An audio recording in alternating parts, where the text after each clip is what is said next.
I'm Jan Coldwell. And I'm David Paulson. Welcome to The Complete Rider.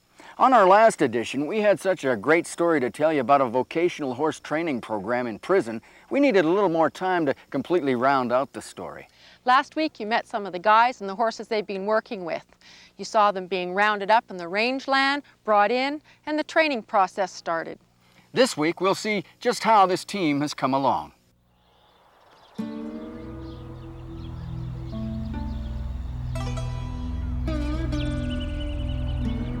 It's the dawn of a new day at the California Correctional Center. Inmates prepare to head out on the various work details that take up most of their day. For one lucky group of men, that work means a walk to the horse ranch, a working horse training facility located just outside the prison walls. And who are these men? Well, behind the walls, they're criminals, Hell's Angels, repeat offenders, parole violators, and con artists. But here at the horse ranch, they're just students, men learning to train horses. It's a big plus as far as the inmates are concerned about being in this program, because being unique like it is, we don't have a correctional officer standing over them here.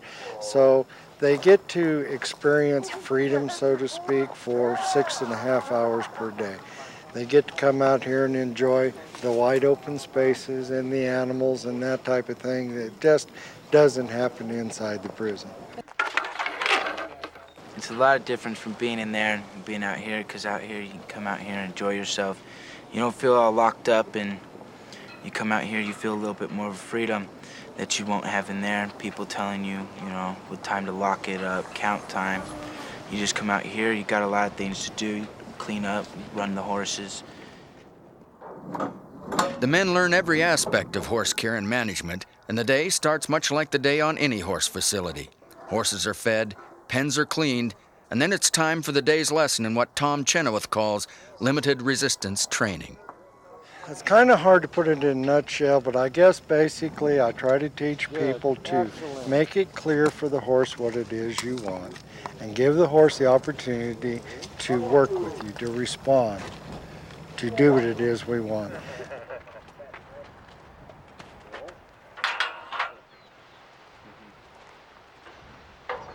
It's resistance free. It's asking the horse, hey, can I touch you? These are wild horses, and their first experience with man wasn't good. They've got gilded, they got branded, they got shots, they got put in a squeeze chute, so they're sort of leery, but they come around quick. They're smart animals, and if you ask them, they'll let you. If you make it plain to them, they come around real quick. As the sign says, where the pavement ends, the West begins. And for the blue shirts, it begins in the round pen. Hey, Bert, bring him on down. Bring your driving lines, too.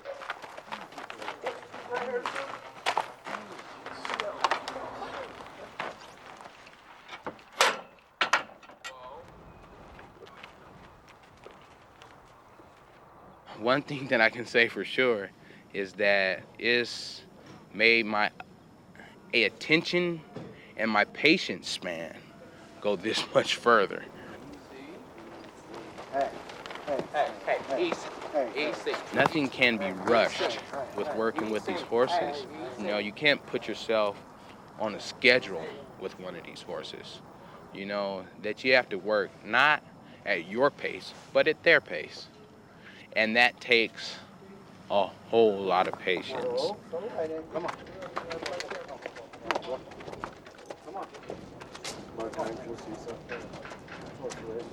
We kind of let this horse take his own pace, and this horse was bad about kicking. I mean, he'd kick them stirrups, he'd just have them dancing over the saddle there. You couldn't reach under there and get a cinch or anything like that. So we took our time with this horse, and we let him accept what we're doing at his own pace. You always talk to him, man. You always talk to him. Let him know that you're not going to harm him. The communication with talking and letting him know is the best thing. Yeah. They can't read your mind. Okay, now real easy, just swing your leg over. There you go. Just sit on him.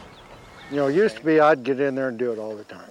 Gosh damn it, I'm going to show you one more time type of thing. And I found that if I really kind of make these guys do it, in other words, they figure it out, they learn it better than just watching me. Whoa. Whoa, you're okay. Easy. That horse, from being able to do what we're doing now to when he was first, it's a long ways, because you couldn't even get on him. Ray Brackett is the lead man, a kind of ranch foreman.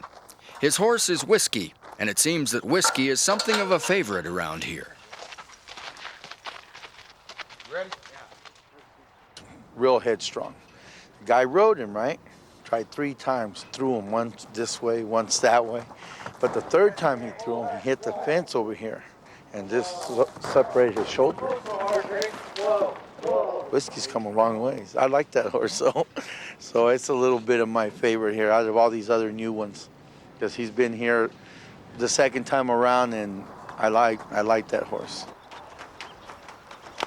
Looks like he's coming around all right.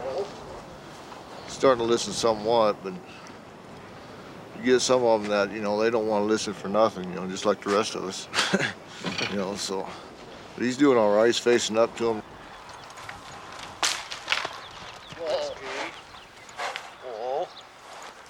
And there's Scarface, whose close encounter with the metal bars of a holding pen resulted in his name. James Bell has gained a great respect for his horse. I worked with that horse ever since he came here from day one, and I've understood that he has a problem with humans in general. I mean, that the only thing that he's had in contact with humans was when a doctor had to sew up his head, when they had to castrate him. So all his experiences with human beings were negative. I worked with him every day with that in mind.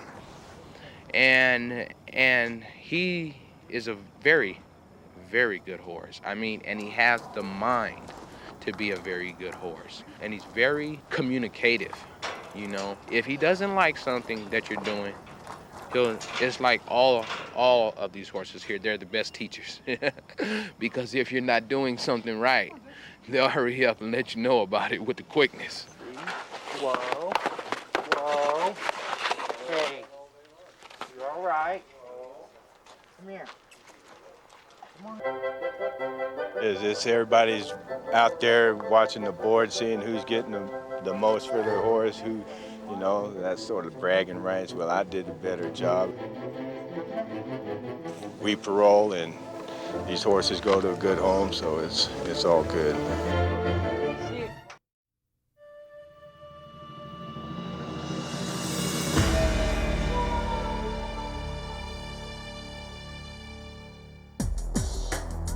For the men here, much of their life is bars, walls, towers, correctional officers, and most of all, the absence of freedom. But for the men in the vocational horse training program, there's another life. And every one of them agrees, being here at the horse ranch is a whole lot better than being inside. In the yard, you got your ethnic races, you got your gangbangers, and you got to abide by the law of the prison.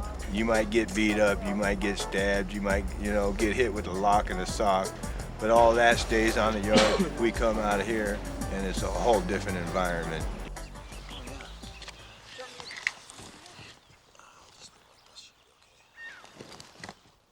Under the tutelage of Vocational Horse Program Coordinator Tom Chenoweth, the men in the program are paired with wild horses, rounded up by the Federal Bureau of Land Management.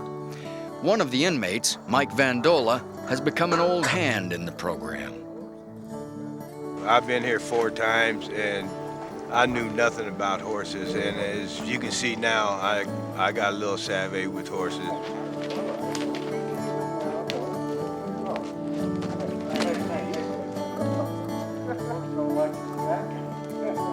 You learn on these horses, domestic horses. I got out and I started shoeing domestic horses, and learning on these horses, I got holes in my thighs from them jerking feet out when you get a nail set, and they'll teach you quick. Stand up. Stand up. I trim and shoe, and Tom has taught me well. Now go ahead and set his foot down. You both go ahead and take a break. Easy, easy, and then praise him. Atta boy.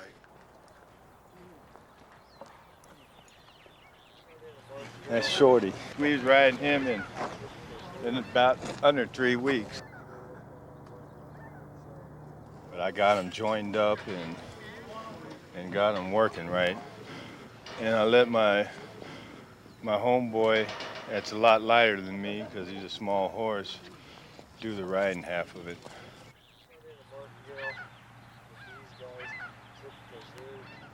I had my friend Mike get me out here at the horse ranch because I've had horses all my life. I thought I knew a lot about horses. Since I've been out here, I learned I don't know much about horses. Training them is a lot different than just riding them. The first time picking up their feet's difficult. You gotta know how to put your hand on his flank, so if he goes to kick, he'll push you away from his feet. And riding, holding the reins, and you got to give him signals. You got to hold the rein out wide so he knows what way to turn. Kick him on the opposite side to get him to turn. I learned how to relate to the horse, you know, kind of how he's thinking, and if he's scared to back off. You know, there's always another way to do something. Like if you can't lead him with the rope, if he's pulling against you, you don't want to have a tug of war with him because you can't win.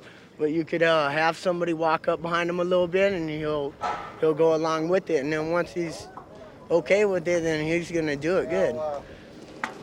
Hi, Mel. As soon as you got out of that horse's face, did you just completely, that horse tried to come with you, tried to work with you as soon as you got out of his face?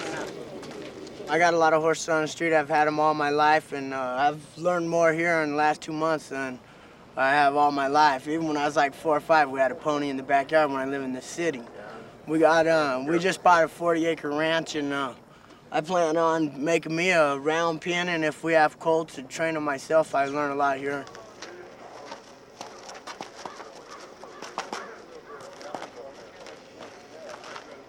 My parents are buying up a lot of horses. I was maybe seeing if my mom would come buy this one.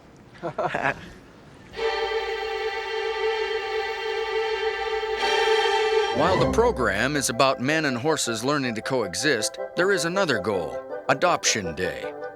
When the horses are ready, they are sold at public auction on the prison grounds.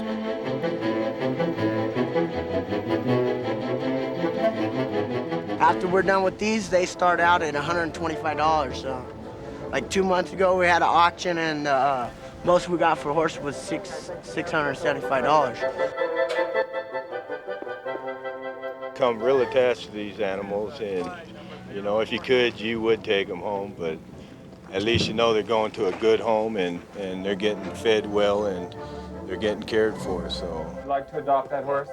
Yes.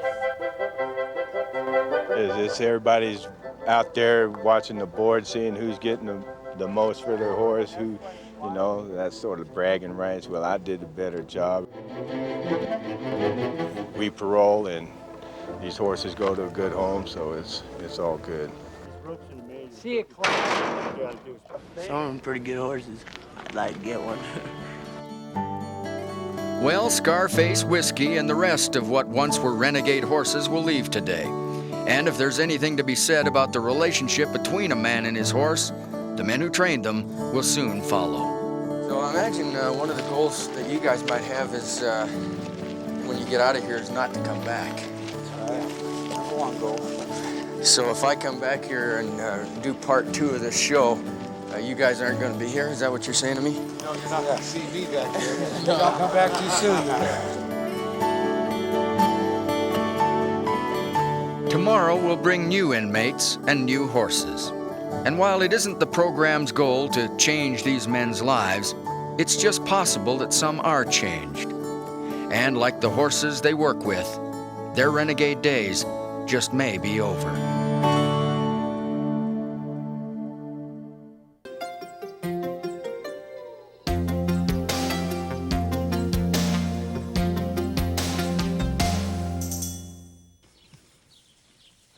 This is Charlie Russell. Charlie is 32 years old. He's suffering from what a lot of older horses suffer from. He doesn't have any teeth. He got the name Charlie Russell because he looked like the cow in the Last of the 5,000 painting. Charlie's the type of a horse that he could stand in a pasture with grass up to his belly and he'd still starve to death just because he doesn't have any teeth. We have him on a special pelleted feed because he can't chew hay or digest anything that he eats. Most horses, when they're 25, 26, the cheek teeth have stopped growing. And at that time, hay is just something to play with more than something to get nutrition out of. He'll eat hay and wad it up in his mouth and then spit it back out because he can't chew it up enough to swallow it. The person that built horses had a really good idea. They made the cheek teeth so that they grow out all the time. The good side of that is that the defects wear out as a horse chews. The downside of that is that they do have irregularities. Different teeth wear at different rates, and in a horse Charlie's age, the teeth have worn down to where the root is the only thing left. He has no cheek teeth left to chew. A lot of the dental work that we do on horses involves the wear pattern, filing the teeth with floats to correct the irregularities in the wear. And that's something that probably should be done on an annual basis. And Charlie has put on probably 300 pounds since he's been here. He actually looks great compared to what he was. He would be a good skeleton study for a veterinary anatomy course because there's no meat on Charlie whatsoever.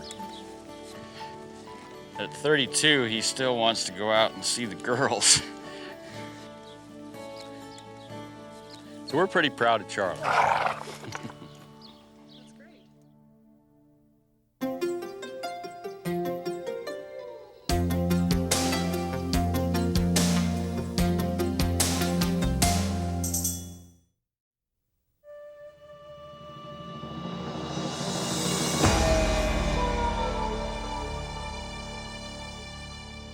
Nutrition is always an important factor in caring for our horses.